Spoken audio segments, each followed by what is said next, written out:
बानी पीटीआई की आंख के प्रोसीजर का दूसरा मरहला मुकम्मल कर लिया गया। पिम्स अस्पताल के ऑपरेशन थिएटर में इंजेक्शन की दूसरी डोज भी लगा दी गई।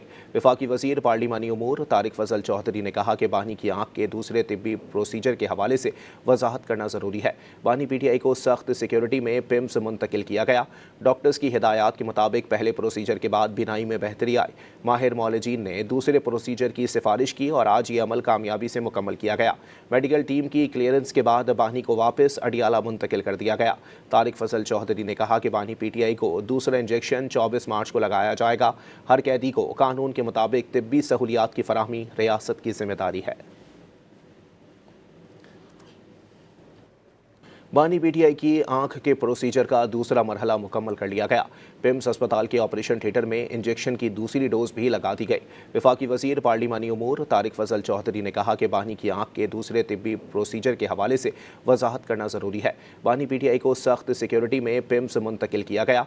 डॉक्टर्स की हिदायत के मुताबिक पहले प्रोसीजर के बाद बिनाई में बेहतरी आई। माहिर मौलजीन ने दूसरे प्रोसीजर की सिफारिश की और आज ये अमल कामयाबी से मुकम्मल किया गया। मेडिकल टीम की क्लियरेंस के बाद बानी को वापस अडियाला मुंतकिल कर दिया गया। तारिक फजल चौधरी ने कहा कि बानी पीटीआई को दूसरा इंजेक्शन 24 मार्च को लगाया जाएगा। हर कैदी को कानून के मुताबिक तिब्बी सहूलियात की फराहमी रियासत की जिम्मेदारी है।